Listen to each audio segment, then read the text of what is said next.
నిజాంపేటలో ఇంటి నుంచి వెళ్లిపోయి 40 రోజుల తర్వాత ముంబైలో అనికాశ్రీ ఆచూకీ కనిపించడంతో తల్లిదండ్రుల ఆనందానికి అవధులు లేకుండా పోయాయి. అయితే తల్లిదండ్రులను చూస్తే వారికి కీడు జరుగుతుందని కల రావడంతో ఏడాది పాటు దూరంగా ఉంటానంటోంది అనికాశ్రీ. దీంతో తల్లిదండ్రులు అయోమయ పరిస్థితి నెలకొంది.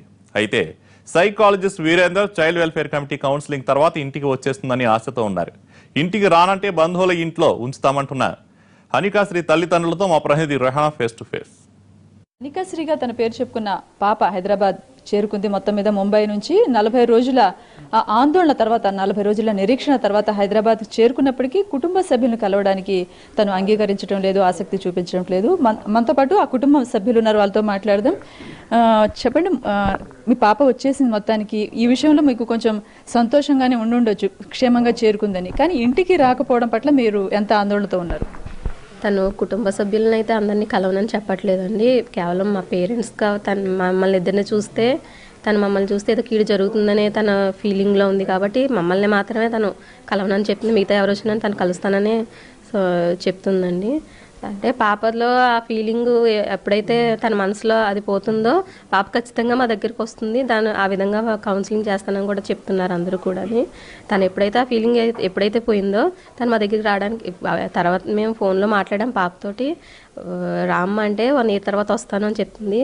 ఆ 1 year తర్వాత అనేది ఏమీ లేదు, అంతా అయిపోయింది, కీడంతా అయిపోయింది అనే ఫీలింగ్ తనలోంచి ఎప్పుడైతే పోయిందో వెంటనే మా దగ్గరికి వచ్చేయడానికి అమ్మాయికి కూడా తను కూడా సిద్ధంగా ఉంది. పాపలు అంతకుముందు ఇంట్లో నుంచి వెళ్ళిపోతున్న సమయంలో కానీ ఇల్లు వదిలేసి వెళ్ళిపోవాలనే ఆ ఆలోచన, ఆ మార్పు ఏ విధంగా వచ్చిందనేది మీరు ఒక అమ్మగా పసిగట్టలేకపోయారా? అసలు ఎప్పుడు కూడా తను అలా కనిపించలేదండి. ఎప్పుడు కామ్గా ఉంటుంది, ఎప్పుడు అలానే ఉంది. తనలో అయితే నేను ఆ మార్పు అయితే ఎప్పుడు చూడలేదు, గమనించలేదు కూడా. ఉందేమో నాకైతే తెలియదు. గమనించదగ్గ మార్పులు అయితే అమ్మాయిలో ఏమీ లేవు అసలు. అంటే ప్రతిదీ మీతో షేర్ చేసుకుంటా ఉండేదా?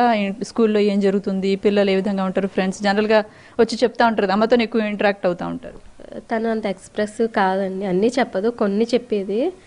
ఏమైనా కావాలన్నా అడగడం అలాంటివి చెప్పేది తప్ప మొత్తం ఎక్కువసేపు ఎక్స్ప్రెసివ్గా గలగల మాట్లాడడం అలాంటివి ఏం లేదు. తనకి ఏది అవసరం అదే అడిగి తను చేయించుకునేది అంతా, అదొక్కటే వరకు.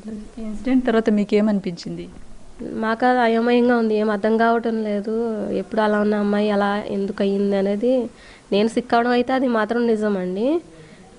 నేను 1 week అయితే సఫర్ అయ్యాను.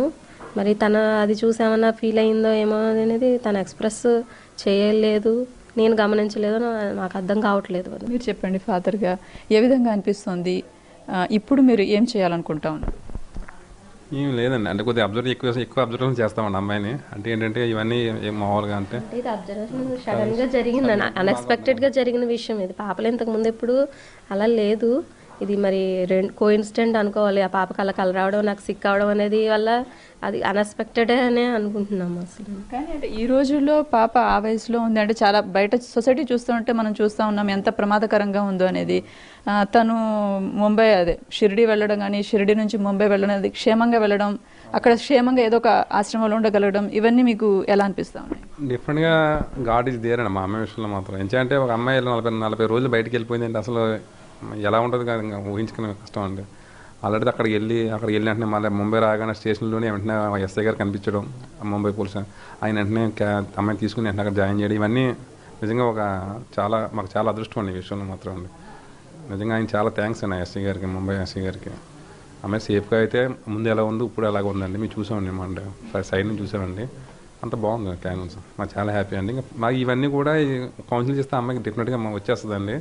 ఒకవేళ లేని పక్షంలో మా చుట్టాలు ఎవరో పెట్టాను సార్, కొన్నాళ్ళు పెట్టి కొద్దిగా ఎలాగ దూరం పెడదాం అనుకుంటున్నాం కొన్నాళ్ళు. ఇవన్నీ చూస్తే కొద్దిగా భయపడుతుంది డెఫినెట్గా. చూసిన తర్వాత మేము తీసుకుంటాం సార్. నాన్న, నీ పేరేంటి? అక్క గురించి ఏమనుకుంటా ఉన్నావు? అక్క గురించి అయితే అక్క తొందరగా తిరిగి వస్తే నాకు చాలా సంతోషంగా ఉంటుంది. ఇది మొత్తం మీద కుటుంబ సభ్యుల ఆందోళన కావచ్చు, లేదంటే క్షేమంగా అయితే ఉందని ఒక ఫీలింగ్ కావచ్చు.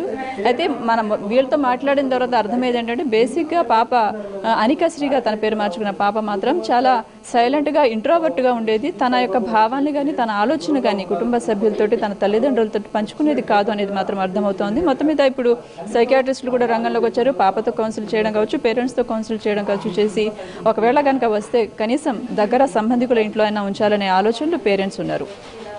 రెహానా, NTV, హైదరాబాద్.